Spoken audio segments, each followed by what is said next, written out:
CBS 6 Sports, sponsored by Toyota.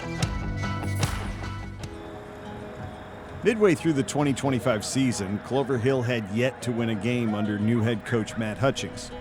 While that was disappointing, it didn't take away from the primary goal the head coach had for his new team when they began practices back in August. Our biggest thing right now is compete.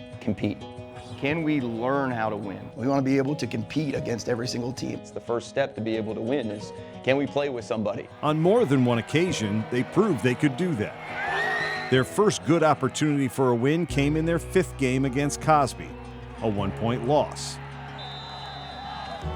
2 weeks later, a game at Monacan, in which they played as well as they had all year for the first half, and had an 18-point lead at the break.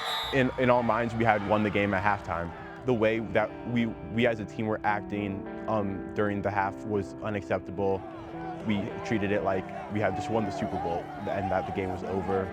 After half, we got too complacent, too comfortable with our lead. And then one mistake led to, as coach calls it, quicksand. You're playing, and you think everything is going fine. Then one thing goes wrong. Fumble on the play! And then another. And another. And you try to fight back, but the harder you fight, the deeper you sink. Like quicksand. Right? We had a fumble, and then all of a sudden everybody starts looking at each other and goes, oh, here we go again. On senior night, facing the Richmond High School for the Arts. Just thank you.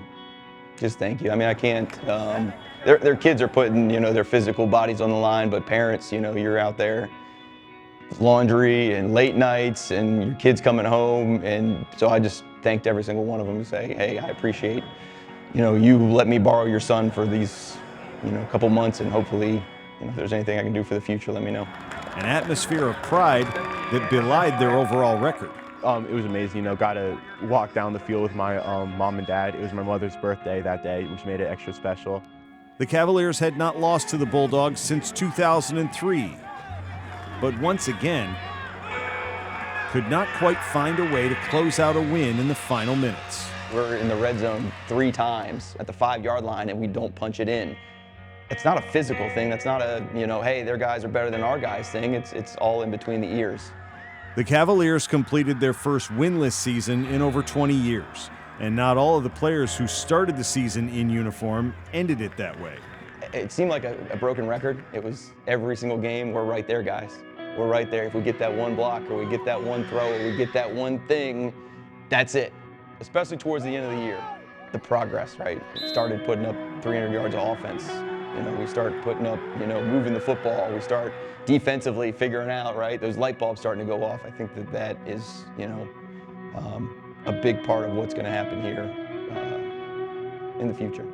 But those who stuck it out would do it all over again, especially the seniors for whom their days in Kelly Green are over. The new coaching staff, Coach Hutch, he made us turn it around. He gave us he inspired us, made us a lot more active, made us want to be out here a lot more. I saw the change in all the kids, how much more excited they were to be out here. It was more fun,